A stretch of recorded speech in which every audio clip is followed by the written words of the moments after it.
Disclaimer: this is a fictional dramatization created for artistic, emotional, and educational storytelling purposes. All characters and events are entirely fictional and created using AI tools. No impersonation, misrepresentation, or harm is intended. The content contains scenes of danger involving child characters. However, no real persons or minors were involved in its production.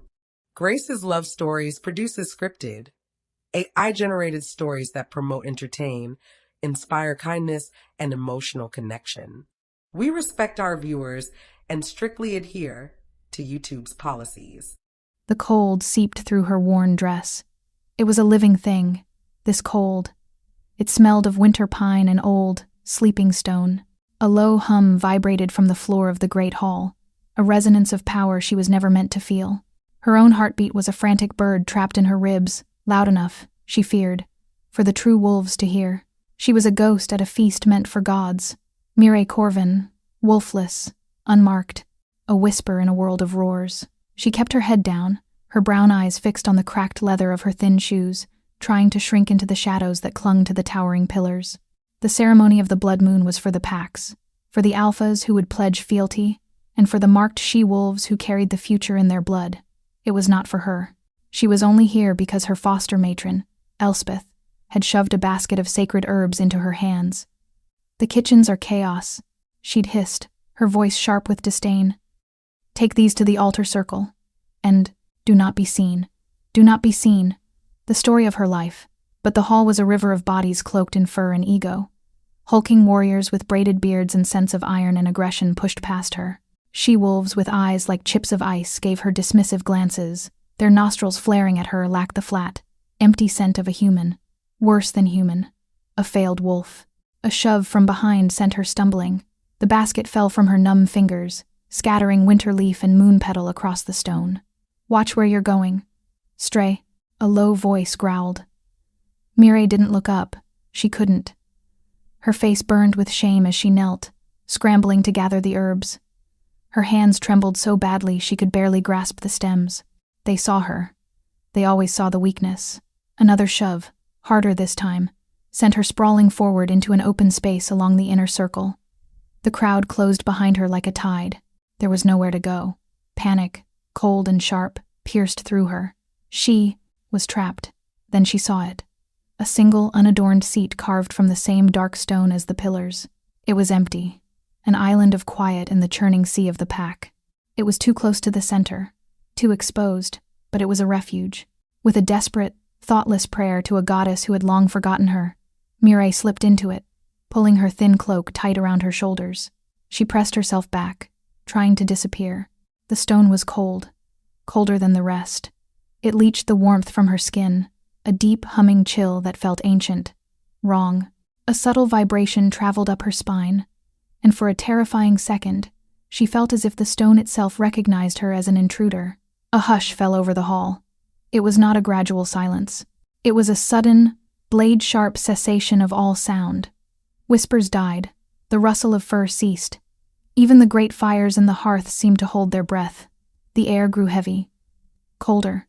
The great oak doors at the far end of the hall groaned open. He entered. Alpha King Aldrich Calethorn. Mireille had never seen him this close. Legends and terrified whispers were all she knew.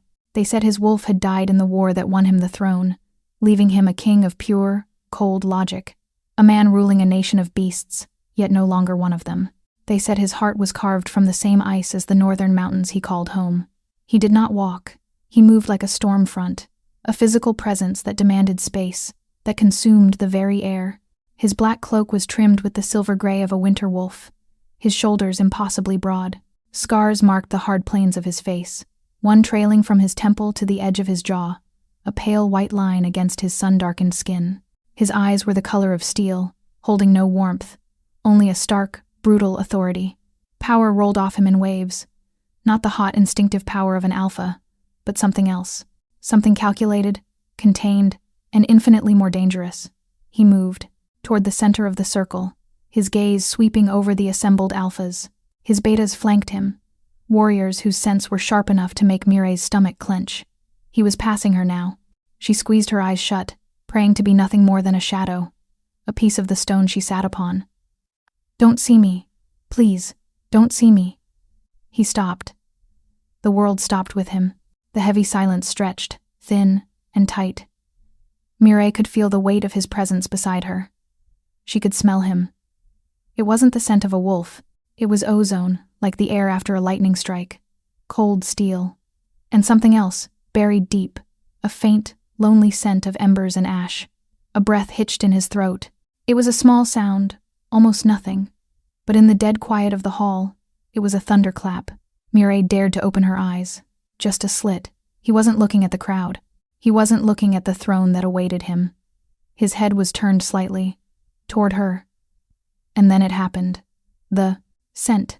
It wasn't his that struck her, but her own, rising in a wave of terror. The scent of a wolfless girl. The scent of fear.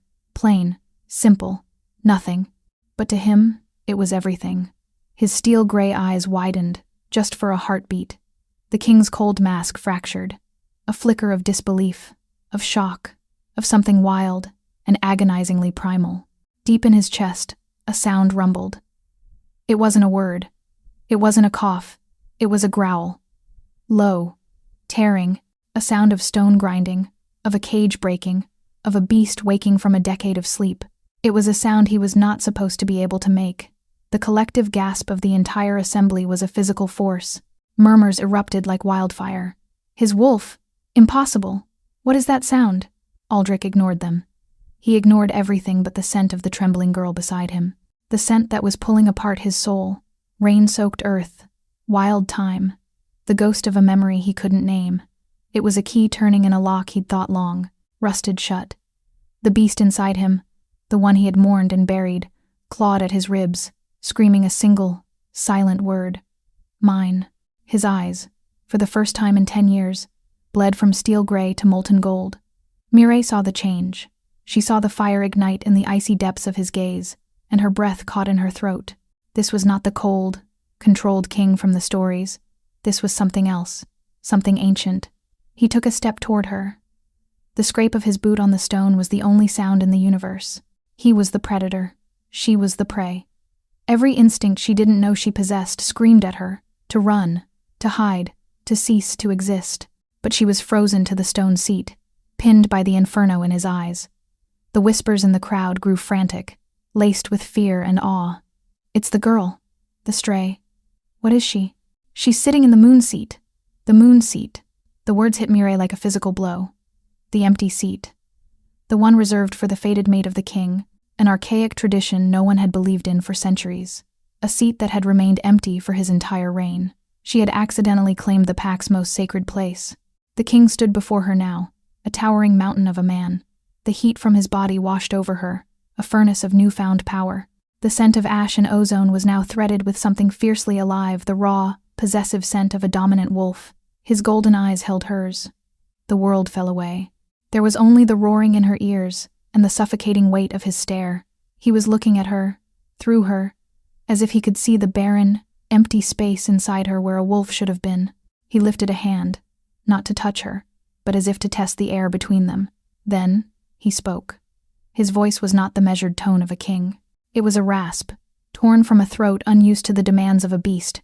It echoed through the stone circle, filled with a power that vibrated in Mireille's very bones. The moon has chosen. The words settled over the hall, absolute and unbreakable. A prophecy spoken into being.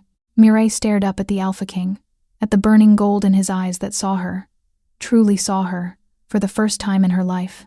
And deep beneath her skin, in the hollow place her own wolf should have been, something began to burn. The silence shattered. A roar of 1,000 voices crashed over Mireille, a tidal wave of sound and disbelief, shouts, curses, the scraping of stone benches as wolves surged to their feet. The air, once cold and sacred, was now thick with the hot, animal sense of outrage and confusion. She was the eye of the storm, a small, trembling thing that had brought the world to its knees. Before the first warrior could take a step toward her, a shadow fell over her. Aldrich. He moved with a speed that defied his size, placing his body between her and the snarling pack. His back was a wall of black wool and unyielding muscle. He didn't have to speak. He simply let the power roll, off him, the newfound feral energy of his reawakened wolf. A low, guttural growl vibrated through the floor, a warning that silenced the nearest alphas instantly. It was a sound of primal ownership, a sound that said she is mine to question, not yours. His hand shot out, not touching her skin, but gripping the worn fabric of her sleeve. His touch was a brand, a searing heat that burned through the thin material. It wasn't gentle, it was possessive, urgent. "Come," he commanded, the single word, a blade cutting through the noise. He pulled her from the moon seat. Her legs barely worked, stumbling over the hem of her own dress. He didn't slow. He forged a path through the sea of bodies, a living shield against the glares and bared teeth. Mireille kept her head down, her world reduced to the sight of his black boots striding across the stone and the crushing grip on her arm. Whispers followed them like vipers. Wolfless. A trick. A curse. He has been without his beast for a decade. He is mad. An omega. He claims an omega. The words were stones thrown at her back. Shame and terror coiled in her stomach. This was a mistake. A nightmare from which she would not wake. They passed through a heavy, iron-bound door behind the throne, leaving the chaos of the great hall behind them. The sound was cut off as if by a knife. They were plunged into a corridor of cold, echoing silence, lit only by the occasional torch sputtering in a wall sconce. His grip did not loosen. He led her through a maze of stone passageways, his long strides forcing her into a near run.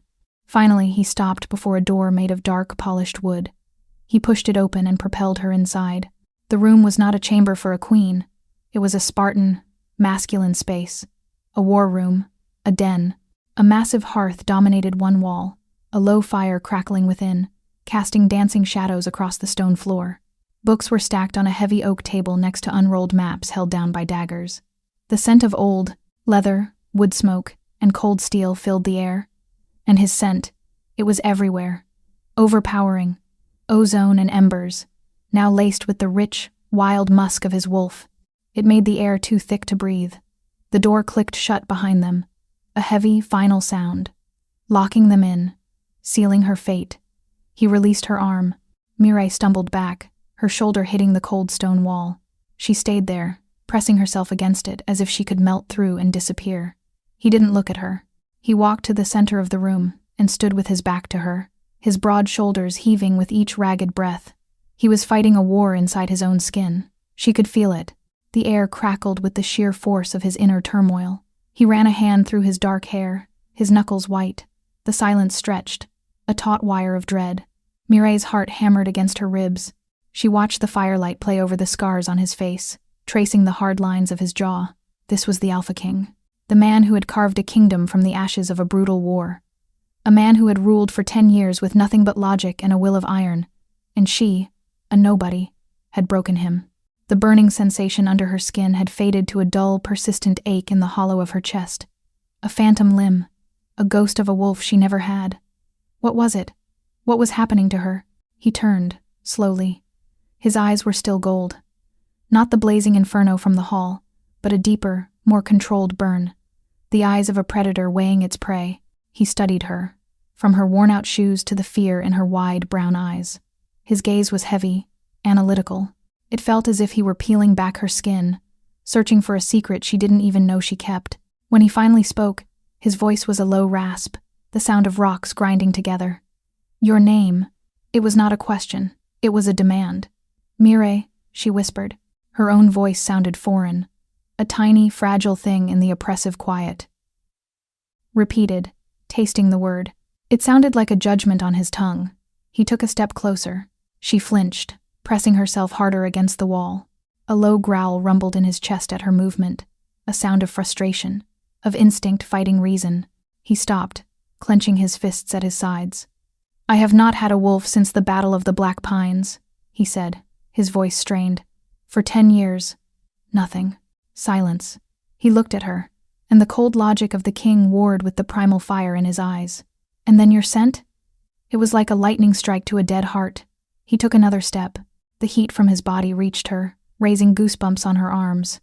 "You are wolfless," he stated.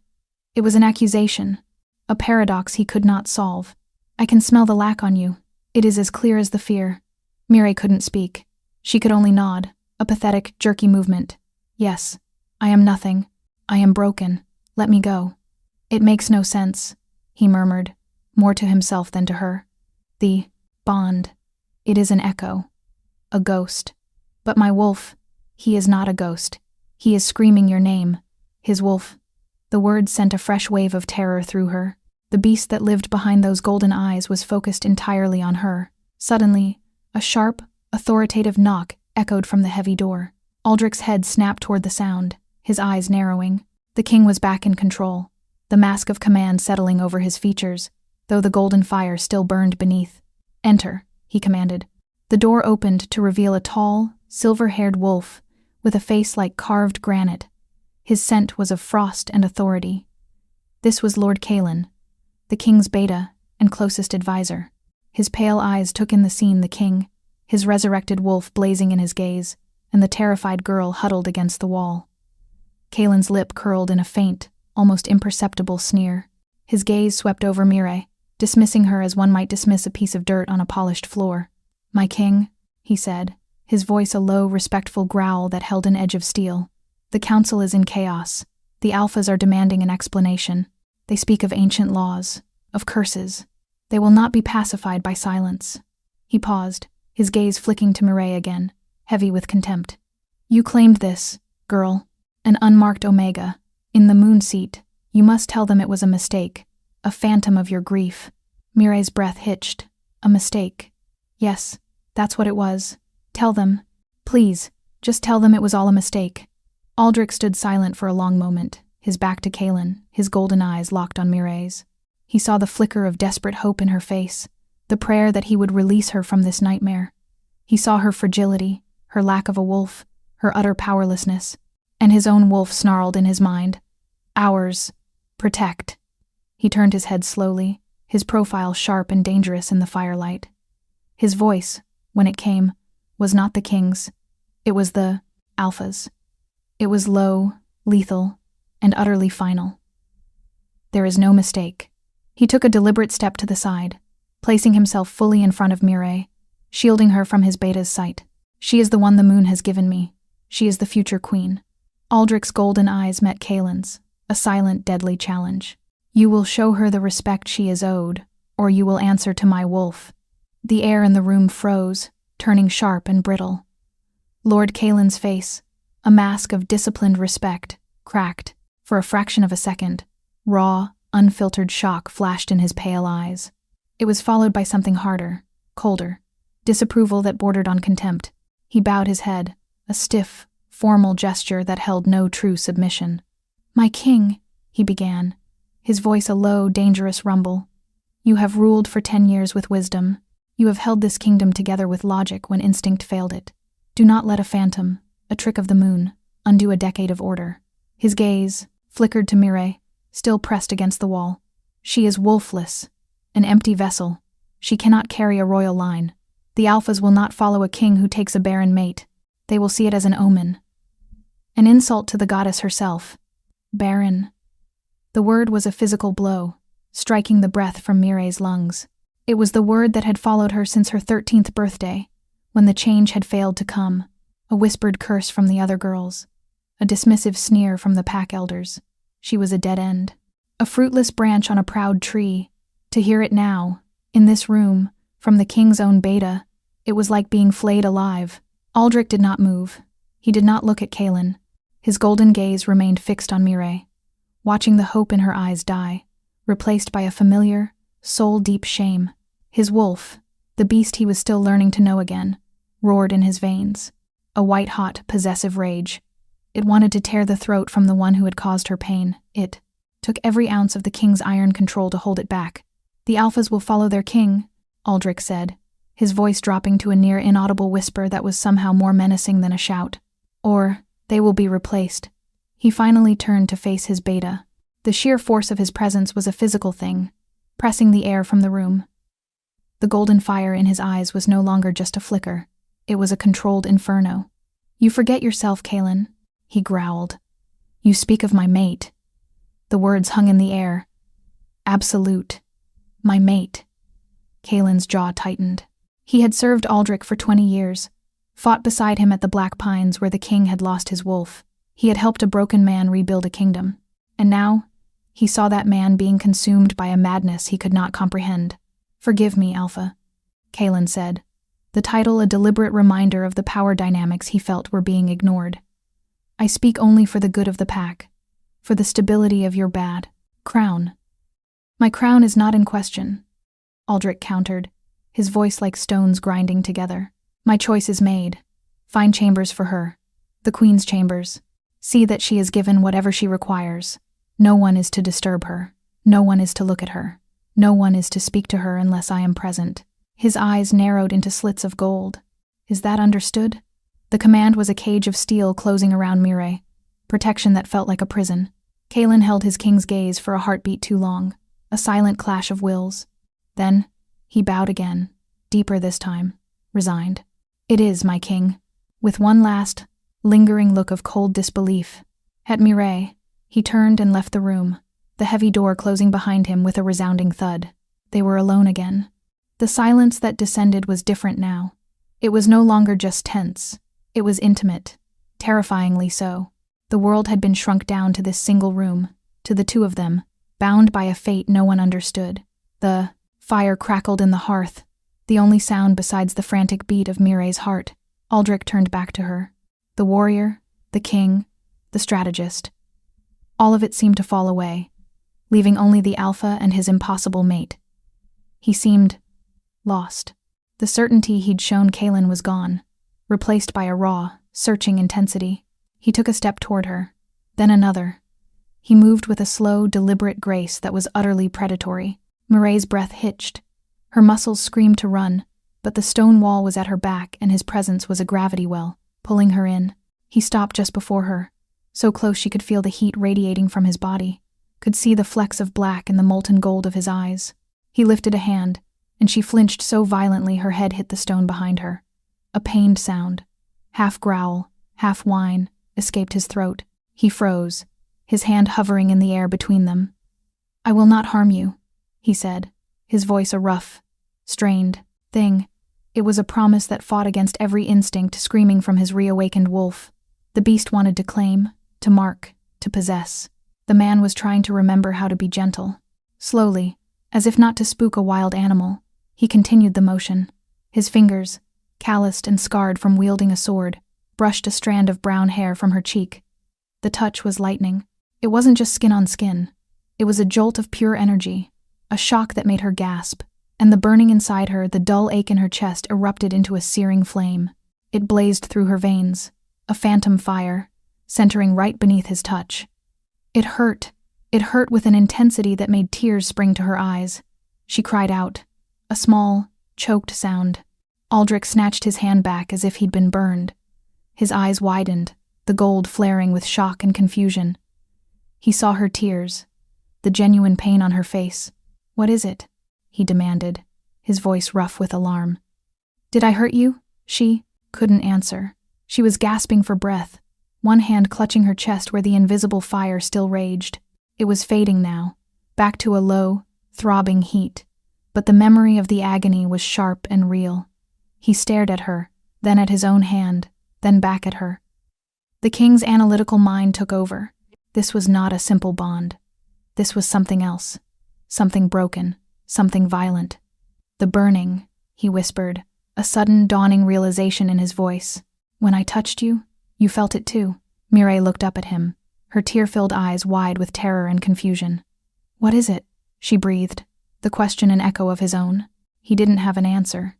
He only had the instinct, the primal certainty of his wolf. He leaned in closer, not to touch, but to breathe her in. He lowered his head, his face hovering near the curve of her neck, right over the place where a mating mark should be. He inhaled, deeply. Her scent flooded his senses. Rain on dry earth, crushed wild. Time, fear. And beneath it all, something else. Something he hadn't noticed in the chaos of the great hall. A faint, achingly sweet scent of sleeping magic. Of dormant power. It was the scent of a locked door. His wolf went still inside him. Not with rage, but with a sudden, reverent awe.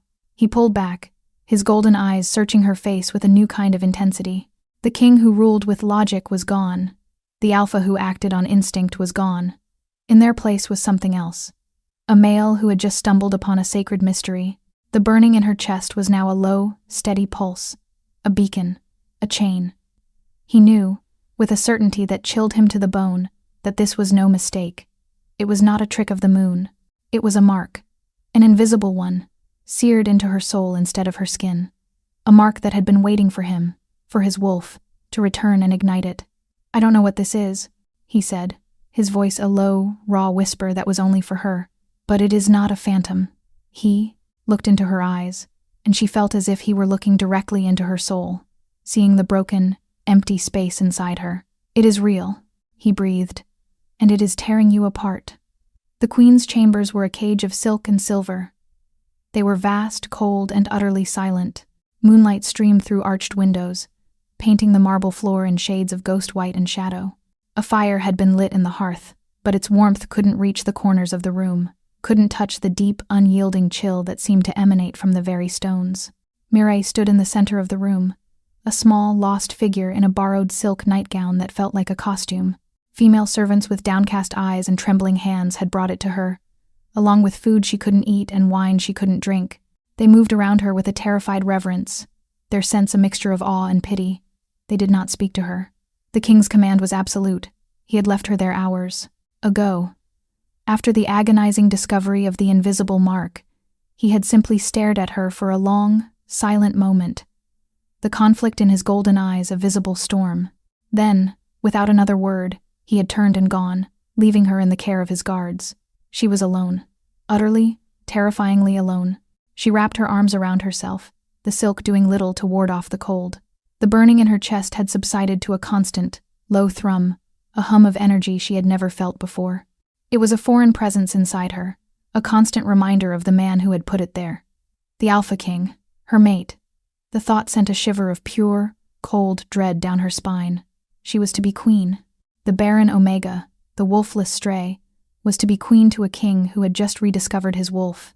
A wolf that was tied to her, a beast that felt a bond she couldn't return, couldn't even properly feel. It was a cruel joke, a nightmare spun by a mad goddess. She walked to the window, her bare feet silent on the cold marble. Outside, a fine, powdery snow had begun to fall, dusting the castle courtyard in a blanket of pristine white. It was beautiful, peaceful, a world away from the chaos that now ruled her life. A sound from the courtyard below drew her eye. Warriors were training, even in the dead of night. She saw their shadows move in the swirling snow, the glint of steel under the moonlight. Their movements were fluid, deadly, and at their center was him, Aldrich. He was stripped to the waist despite the freezing cold, his back and shoulders a roadmap of old scars. Steam rose from his skin. He moved not like a man, but like a force of nature. He held a massive broadsword, and he was a whirlwind of controlled violence, his blade a blur of silver in the falling snow. He was fighting 3 of his best warriors at once, and they were losing. His wolf was alive in him. It showed in the impossible speed, the raw, brutal power of his movements. The king's cold precision was still there, but it was now fueled by a predator's instinct. He was magnificent. He was terrifying. As she watched, he disarmed the last of his opponents, sending the man's sword spinning into a snowbank. He stood breathing heavily, his chest rising and falling, the moonlight catching on the sweat that slicked his skin. And then he looked up, straight at her window. It was impossible. She was a dark shape in a dark room, yards away. But he saw her, his golden eyes, glowing even from that distance, found hers and held them. The world narrowed to the space between them. The warriors, the snow, the castle walls, it all faded away. There was only the Alpha King, his feral power a palpable thing even across the courtyard, and the girl in the window who was the source of it all. He didn't smile. He didn't move. He just watched her. An alpha watching his mate. A claim made across the cold, silent distance. The burning in Mireille's chest flared in response, a sharp, sudden pang of heat. It was his focus, his raw intent, that caused it. The invisible chain between them pulled taut. A sudden, violent coughing fit seized her. It came from nowhere, a deep, racking cough that tore at her throat. She stumbled back from the window, pressing a hand to her mouth, her body shaking with the force of it. When she pulled her hand away, She stared at her palm in the moonlight. It was smeared with blood, dark and crimson. Panic, cold and absolute, washed over her. The burning. It wasn't just a feeling. It was real. It was consuming her. It was a fire inside her with no fuel to burn but her own life. Down in the courtyard, Aldrich saw her stumble away from the window. He saw the sudden, panicked movement. His wolf roared. Something was wrong. He didn't wait. He didn't call for a cloak. He simply vaulted over a low stone wall and disappeared into the shadows of the keep, moving with a speed that was no longer entirely human. Mireille was still staring at her hand, her breath coming in ragged, terrified gasps, when her chamber door burst open. He filled the doorway, a storm of snow and fury. His chest was still bare, his skin flushed from the cold and the fight. Snow melted in his dark hair. His golden eyes were wide with a fierce, primal alarm. "What is it?" he demanded, his voice a low growl. "What's wrong?" He crossed the room in 3 long strides. He saw the blood on her hand. His face went rigid, the muscles in his jaw clenching so hard they stood out in sharp relief. The scent of his alarm filled the room, ozone and hot, angry iron. He reached for her, but stopped himself, his hands hovering inches from her arms, remembering the pain his touch had caused. "Show me," he commanded, his voice softer now, but laced with an urgency that was terrifying. Trembling, she held out her hand. He stared at the blood, and a low, guttural sound tore from his throat. It was a sound of pure agony, the sound of a male seeing his mate injured and being powerless to stop it. "The mark," he breathed, his eyes meeting hers. "It's feeding on you." It was a truth she had already felt in her bones. The power his wolf gave him, the bond that connected them, was a parasitic thing. She was the anchor, but she was not strong enough to hold it. She had no wolf of her own to balance the power. She was just a girl, and it was killing her. He looked around the room, a caged predator searching for an enemy to attack. But the enemy was inside her. It was their bond. His eyes fell on the dagger he'd used to unroll his maps earlier, which a servant had tidied onto his mantelpiece. It lay there, its silver hilt gleaming in the firelight. A sudden, desperate resolve hardened his features. He strode to the fireplace and took the dagger. He turned back to her, his face a mask of grim determination. "There are old ways," he said, his voice a low rasp. "Rituals the first wolves knew. Blood magic. An oath to share the burden. It is forbidden. Dangerous. It could kill us both." Mireille stared at him, at the dagger in his hand, at the wild desperation in his golden eyes. Kill them both, or she could just die alone. There was no other choice. She looked at the blood on her hand, then back at him. For the first time, she didn't see a king. She didn't see a monster. She saw a male terrified of losing something he had just found. And in his terror, she found a strange, fragile flicker of courage. She gave a slow, deliberate nod. He came to her, kneeling on the cold marble floor at her feet. He held the dagger in one hand and took her blood-stained hand gently in his other, careful not to let his skin touch hers. "This will bind us," he whispered, his golden eyes locked on hers. "My strength will become yours. My life force will feed the mark, not just your own, but my pain will be yours as well. My wolf, he will be a voice in your head. There will be no more secrets between us, ever." She nodded again, her throat too tight to speak. He brought the silver dagger to his own forearm, his movement swift and sure. He sliced a deep, clean line into his flesh. Blood, dark and rich with the power of an alpha king, welled up instantly. He didn't flinch. Then, he turned the blade to her palm, to the hand she had coughed blood into. His touch was impossibly gentle as he held her fingers. He hesitated for a fraction of a second, his gaze asking one last time if she was sure. She met his eyes and held them. "Do it." He pressed the blade into her palm, creating a shallow cut that mirrored his own.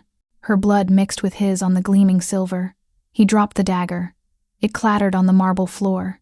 Then, he pressed his bleeding forearm against her bleeding palm. Skin on skin. Blood on blood. The world exploded. It was not a jolt of pain. It was a supernova of pure, raw power. A white-hot agony and ecstasy that ripped through Mireille's soul. She screamed, her head thrown back, as his strength, his life, his wolf poured into her. She felt his 10 years of loneliness, his cold, calculating grief, the sudden, violent joy of his wolf's reawakening. She felt his feral, possessive love for her, a thing so fierce and absolute it was terrifying.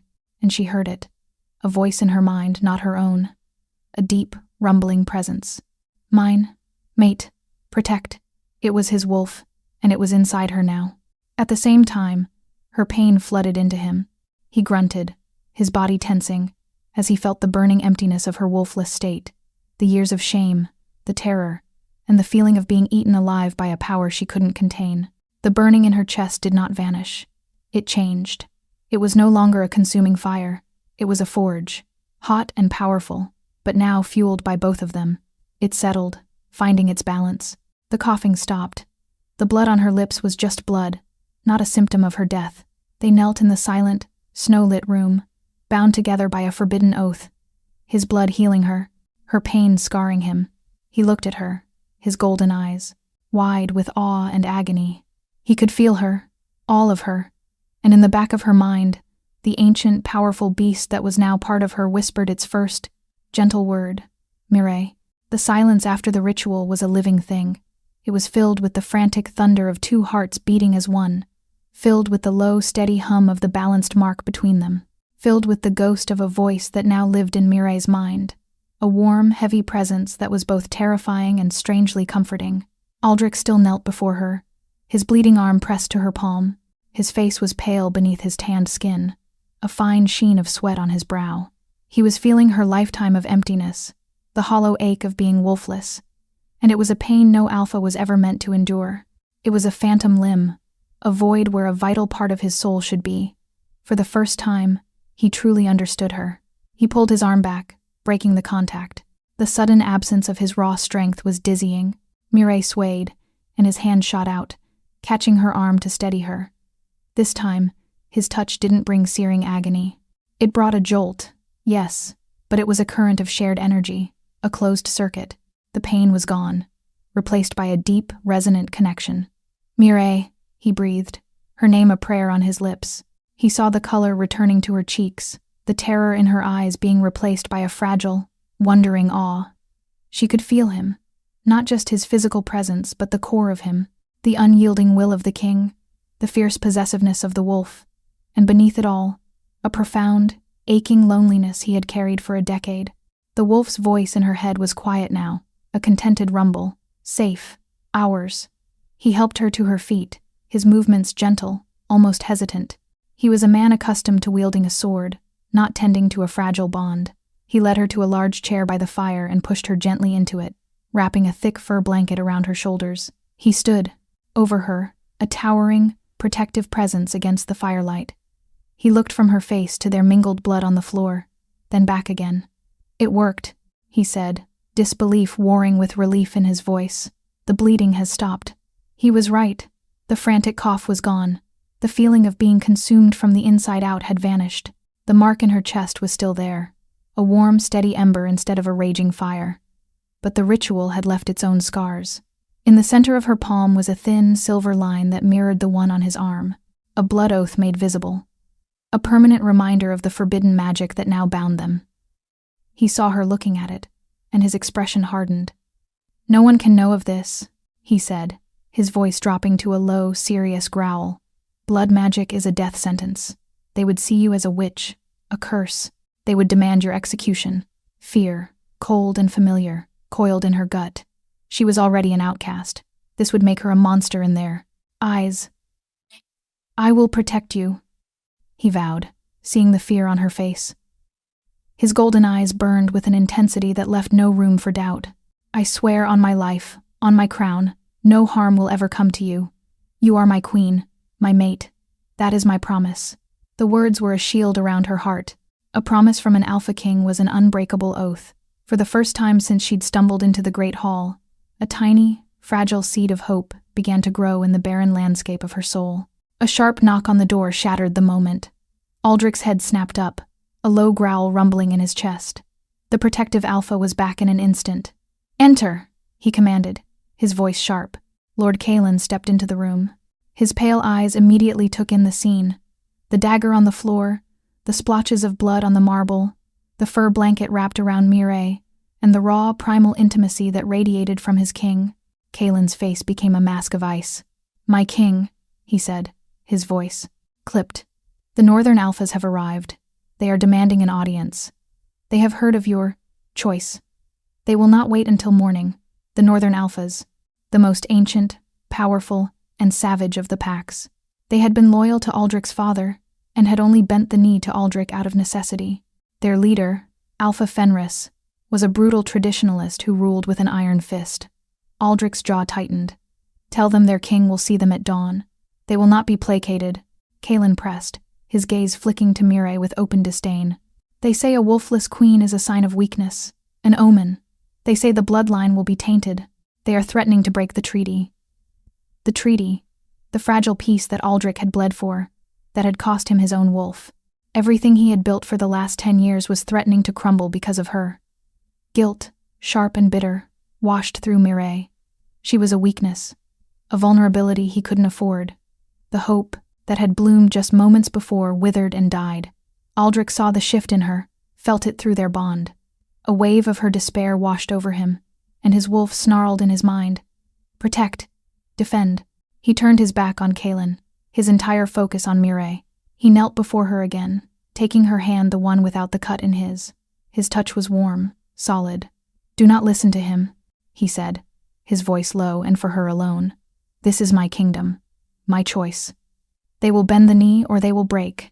It does not concern you. He squeezed her hand. Stay here. Rest. I will deal with Fenris and his dogs. When I return, this will be over. That is my promise. He stood, every inch the king. He looked at Kaelin, his eyes blades of gold. Assemble the royal guard in the throne room. Bring me my armor. He strode toward the door, a walking storm of power and authority. He paused in the doorway and looked back at Mireille one last time. Lock this door behind me. Let no one in. And then he was gone. The silence he left behind was heavy with impending doom. Mireille did as he commanded, her movements slow and dreamlike. She pushed the heavy iron bolt of the door into place. Locked in. Safe. She could feel him, a distant, burning star of power and rage moving through the castle. She could feel his wolf, a restless, snarling beast, hungry for a confrontation. Their bond was a thread connecting them across the stone and distance. She waited. Minutes stretched into an hour. The fire in the hearth burned low. The snow outside the window fell thicker and faster. She sat, wrapped in the fur, the scent of him clinging to it, a phantom comfort. She could feel the tension in the castle rising, a low hum of aggression that vibrated through the floors. Then, through the bond, she felt a shift, a spike of pure, cold rage from Aldrich, so intense it made her gasp. It was followed by a wave of something else, something she couldn't identify. It felt cold, calculated. What is happening? She thought, directing the question down the thread that connected them. There was no answer, only a sudden, terrifying silence. The bond, which had been a vibrant, humming thing, felt muted, as if a lead wall had been dropped between them. The warmth of his presence vanished, leaving a cold, terrifying void. Panic seized her. She jumped to her feet, her heart hammering against her ribs. He had cut her off. Why? What had happened? A sound at the door made her freeze. Not a knock. A soft, metallic click. The bolt. It was being slid back from the outside. Her blood ran cold. Aldrich had the only other key, but the presence she felt through the door was not his. It was someone else. Someone cold and hostile. The door swung open. Lord Kaelin stood there, his face grim. 2 massive guards flanked him, their hands on the hilts of their swords. The king has made a new decree, Kaelin said, his voice devoid of all emotion. He did not look at her, but at a point on the wall just over her shoulder. What decree? Mireille whispered, her voice trembling. Kaelin's pale eyes finally met hers. They were filled with a cold, triumphant pity. Alpha Fenris and the Northern Lords have convinced the king of his error, he said, the words precise and cruel. The bond is a curse, a sickness born of his long years without a wolf. It is making him unstable. For the good of the kingdom, it must be severed. Severed. The word was a blade to her throat. No, she breathed, shaking her head. He promised. He promised he would protect me. The king makes promises to his kingdom first, Kaelin said flatly, and you are a threat to it. He has agreed. You are to be taken to the old cells. At dawn, you will be cleansed. Cleansed. The word was a lie. She knew what it meant. Execution. The blood magic. They would use that as the excuse. Tears streamed down her face. He wouldn't, she sobbed. He wouldn't do this. The bond. It was silent, empty. Had he truly abandoned her? The king does what he must, Kaelin said, his voice softening with a false sympathy. He carries the weight of the crown, a weight you could never understand. He gestured to the guards. Take her. They moved toward her. She backed away, her body shaking uncontrollably. Betrayal, so swift and absolute, shattered her into a million pieces. He had promised. I swear on my life, on my crown, no harm will ever come to you. His words echoed in her mind, a hollow, bitter mockery. The guards grabbed her arms. Their touch was rough, impersonal. They began to drag her from the room, from the silken cage that had been her sanctuary for a few brief hours. As they pulled her through the doorway, her tear-filled eyes fell on the throne room at the end of the long hall. The great doors were open. She could see the assembly of northern alphas, their faces grim and victorious, and she saw him. Aldrich, standing beside the throne, clad in his black armor. He was staring straight ahead, his face a mask of cold, hard stone. His eyes were no longer gold, they were steel, the cold, empty steel of the king she had first seen in the great hall. The wolf was gone. He had broken his promise. The cold of the old cells was a different kind of cold. It wasn't the clean, crisp cold of the winter snow. It was a damp, creeping chill that smelled of wet stone, despair, and forgotten memories. It sank into her bones, a physical manifestation of the absolute emptiness that had consumed her. The guards had thrown her into the darkness without a word. The heavy, iron-banded door had boomed shut, the sound of the bolt sliding home an echo of her own heart being sealed in a tomb. There was no window, no torch, only a sliver of pale moonlight from a high, grated opening in the ceiling, painting a single, lonely square of light on the filthy straw-covered floor. She was back where she started, a stray, a nothing, caged and waiting for the end. But it was worse now, so much worse. Before, she had only been empty.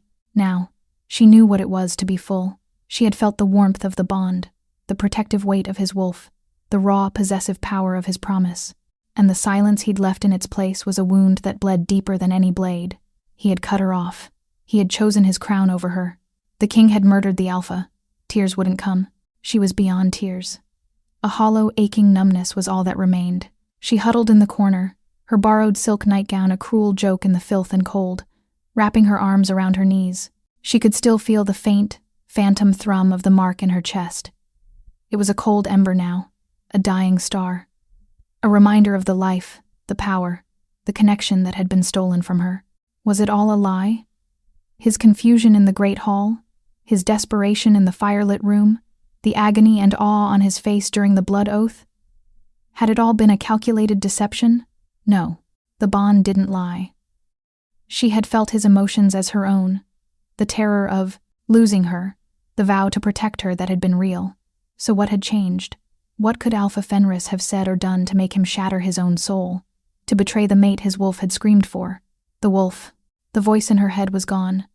The comforting, possessive presence had vanished when Aldrich had severed their connection.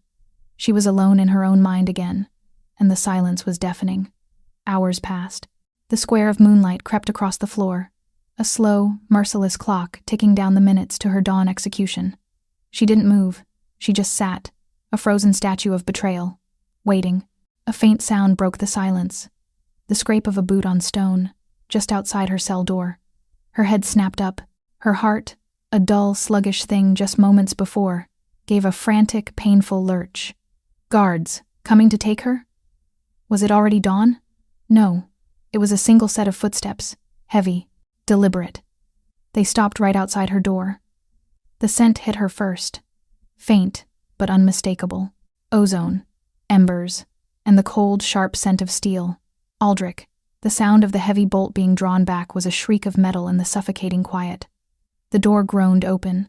He stood there, a silhouette against the dim torchlight of the corridor. He was still in his armor, the black steel plates making him seem larger, more imposing, an impenetrable fortress of a man.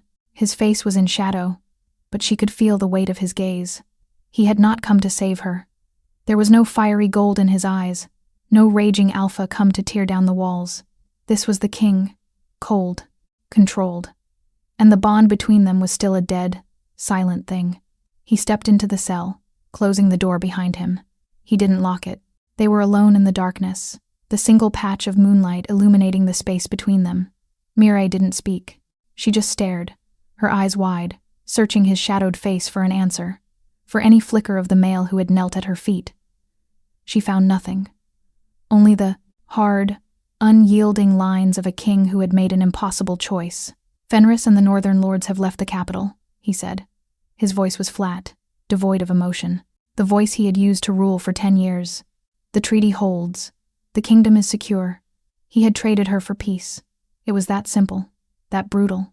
A single, hot tear finally escaped and traced a path down her cold cheek. He saw it, and for the first time, a crack appeared in his iron facade. A muscle in his jaw clenched. He took a half step toward her, then stopped, as if held back by an invisible chain. "Why?" she whispered, her voice a raw, broken thing. "You promised." "Promises are a luxury a king cannot always afford," he said, the words sounding rehearsed, hollow. "My first duty is to my people, to the stability I bled to build.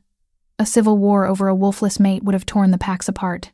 Thousands would have died." He was justifying it. To her, or maybe to himself. "So you chose to kill me instead," she said, the words bitter with betrayal. "I chose to save them," he corrected, his voice hardening.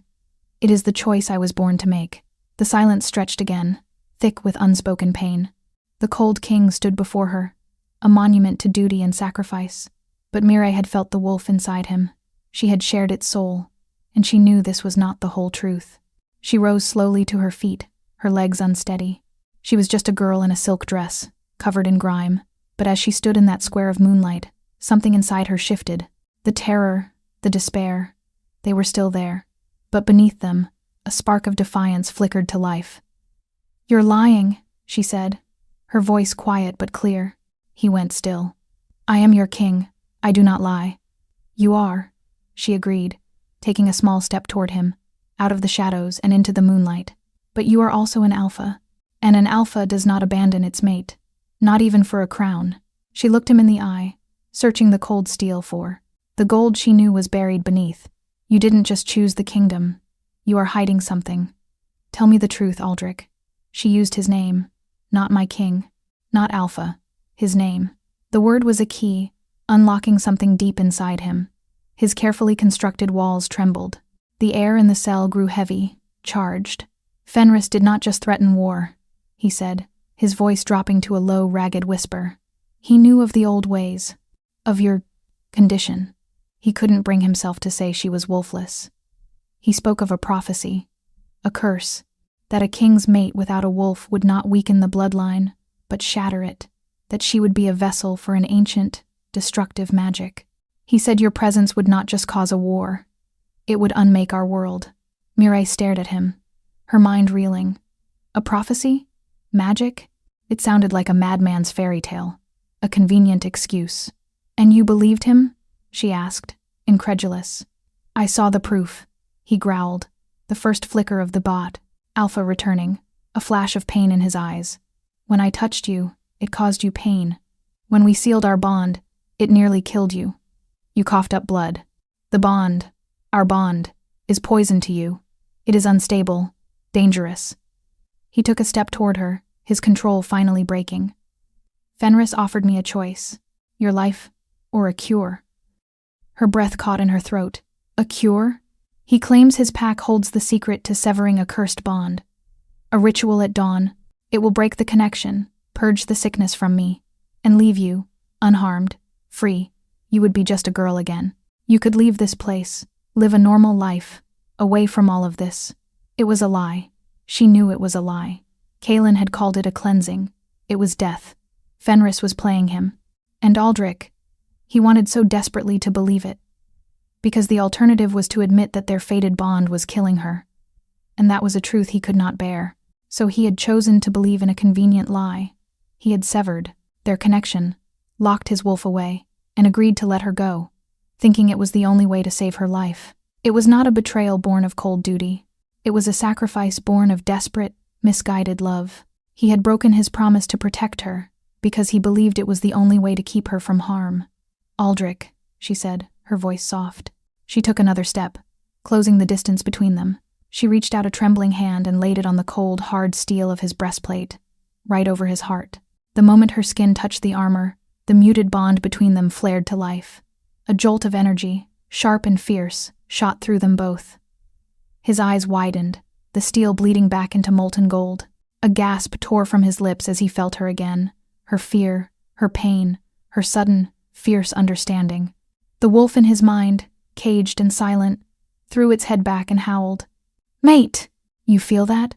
she whispered, her eyes locked on his. "That isn't a curse. That isn't poison. That's us." The warmth spread through her chest, chasing away the cold. The voice returned to her mind, a frantic, joyous chorus. Ours, found, never leave. He was shaking, the king's control shattered. The wolf was back, tearing at its cage. "It hurts you," he rasped, his hand coming up to cover hers on his chest. "Only when we're apart," she said, the truth of it hitting her with the force of a revelation. "Only when you fight it." She looked up at the king who had tried to sacrifice his heart for his crown, at the alpha who had tried to break himself to save her. She had been a victim her whole life. A stray, an omega, a sacrifice. But in that cell, in that single square of moonlight, she made a choice. She would not be a sacrifice. She would not run. "The ritual at dawn," she said, her voice steady. "It's not a cure. It's an execution. Fenris is trying to trick you, to get rid of me, and weaken you. And you are letting him." He stared at her, the truth of her words crashing into. The lies he had forced himself to believe. "I won't let you," she said. Her small hand tightened on his armor. "I won't let you break us to save me. I choose to stay. I choose this bond. I choose you." His golden eyes, blazing now with the full, untamed fire of his wolf, searched her face. He saw no fear, only a fierce, unyielding resolve that mirrored his own. She was not a weakness. She was his strength. A low, rumbling growl started deep in his chest. It was the sound of a king realizing his mistake. It was the sound of an alpha choosing his mate over all the world. He leaned down, his forehead resting against hers. "They will call it treason," he whispered, his voice thick with emotion. "They will call for my head. Then you'll need a queen to help you guard it," she whispered back. The first rays of dawn were beginning to light the sky. The executioner was waiting, but the prisoner was no longer a prisoner. And the king was finally ready to fight. 1 year later, the fire breathed. It was a living thing in the queen's chambers, a warm, crackling heart that pushed the chill from the stone. It smelled of seasoned oak and pine, a scent that now mingled with the familiar notes of old leather from his chair, and the faint, sweet scent of dried herbs from hers. The room was no longer a cage of silk and silver. It was a den, a sanctuary, a home. Mireille stood by the arched window, her hand resting on the cold glass. Outside, the world was blanketed in the deep, velvet quiet of a winter's night, the moon a polished silver disk in a sky of stars. A year ago, she had stood in this very spot, a ghost in a borrowed dress, watching a monster train in the snow. Now, she watched the same courtyard, and her hands did not tremble. A quiet sound behind her, the soft rustle of wool, the faint sigh of a man at peace. She didn't need to turn. She felt him, a constant, warm presence at the edge of her senses, a steady hum beneath her own thoughts. "He wakes." The wolf's voice rumbled in her mind. It was not a startling intrusion, not anymore. It was a familiar comfort, a part of the rhythm of her own soul, as natural as her own heartbeat. She turned from the window. Aldrich sat in the large chair by the fire, a thick book open but forgotten in his lap. He had been working late, poring over trade ledgers and patrol routes. Sleep had claimed him there. His head was tilted to the side, his dark hair falling across his brow. The firelight softened the hard lines of his face, the pale scars that mapped his history. The king was asleep, but the alpha was always aware of her. His eyes opened, not with a start, but with a slow, deep recognition. The gold in them was not the blazing inferno of their first meeting, nor the desperate fire of their blood oath. It was the warm, steady glow of a hearth fire, a light that held nothing but her. "You're watching me," he said, his voice a low, sleep-roughened rumble. "I'm watching my husband," she corrected, softly, a smile touching her lips.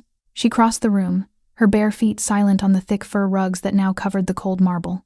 He held out a hand, and she took it, lacing her fingers through his. Their touch was not a jolt of agonizing power anymore. It was a current of quiet strength, a familiar circuit of shared life. The thin, silver scar on her palm was a mirror of the one on his arm, no longer a mark of forbidden magic, but the visible sign of their unbreakable oath. She settled on the rug at his feet, leaning her head against his knee. He stroked her hair, his calloused fingers gentle against her scalp. They sat in a comfortable silence, listening to the fire breathe. The last year had been a storm. Aldrich, with his wolf unbound and his mate at his side, had met the dawn not with an execution, but with a reckoning. The confrontation with Fenris had been swift and brutal. The Northern Alpha's lies had been exposed, his treachery laid bare before the other lords. When he had lunged for Mireille, calling her a curse, Aldrich had moved like lightning. It had not been a king's judgment. It had been an Alpha's sentence. Fenris's reign ended in the snow of the courtyard, his broken body a testament to the price of threatening the king's mate. The northern packs, leaderless and faced with the undeniable power of Aldrich's bond, had bent the knee. Properly, this time. Lord Kalin, his face a mask of shame and horror at his own misjudgment, had offered his life in atonement. Aldrich, with Mireille's hand in his, had refused. He had given his beta a different sentence: loyalty. A lifetime of it, not just to the crown, but to the queen who had saved his king from himself. Kalin now served as the fiercest guardian of Mireille's safety, his respect for her hard-won and absolute. The whispers about the wolfless queen had died, replaced by a different kind of legend. They called her the king's heart, the anchor, the omega who had reawakened the beast, and tamed it with a strength no warrior possessed. She who had no wolf of her own, but who shared the soul of the greatest wolf in the kingdom. "What are you thinking of?" Aldrich asked, his voice pulling her from her memories. "How a single choice can change the world," she whispered, looking into the flames. "I chose to stay in that cell. And you chose me. There was never another choice," he said, his voice raw with the memory of his mistake. "Only a fool trying to outrun his own heart. My wolf knew from the moment your scent hit the air. It was the king who was slow to learn." He leaned forward, his hand tilting her chin up. He looked into her eyes, and she saw the entirety of his soul there, the king, the man, and the wolf, all in harmony, all hers. Fenris believed a wolfless mate was a weakness. He did not understand. "You are not my weakness, Mireille. You are my balance. My wolf would have consumed me. Its power, after so long, it needed an anchor, and the universe gave it. Her lack had not been a curse. It had been the answer. A vessel strong enough to hold his power precisely because she did not have a competing one of her own. She was the quiet earth that could ground his lightning. The wolf in her mind purred its agreement. Our Mireille, our heart. She leaned into his touch, her eyes closing. The burning in her chest was a constant, gentle warmth now, a pilot light that never went out. It was his presence, his life, intertwined with hers. It was the feeling of being whole. "I love you," she whispered. The words were still new, still sacred. "You are the moon to my tide," he answered, his own vow. He leaned down and kissed her. A slow, deep kiss filled with the quiet certainty of 1,000 nights and 1,000 more to come. It was a kiss of peace, of homecoming. When he pulled away, he looked toward the window. The first, faint hint of gray was beginning to lighten the eastern sky. "The dawn is coming," he murmured. Mireille stood and walked back to the window, pulling him with her. They stood side by side, his arm wrapped around her waist, her head resting on his shoulder. They watched as the darkness softened, as the stars began to fade.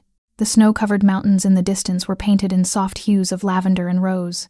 A year ago, dawn had meant death. Today, it meant life. It meant another day to rule together, to live together, to simply be. The dawn broke over the mountains, painting the world in hues of silver and gold.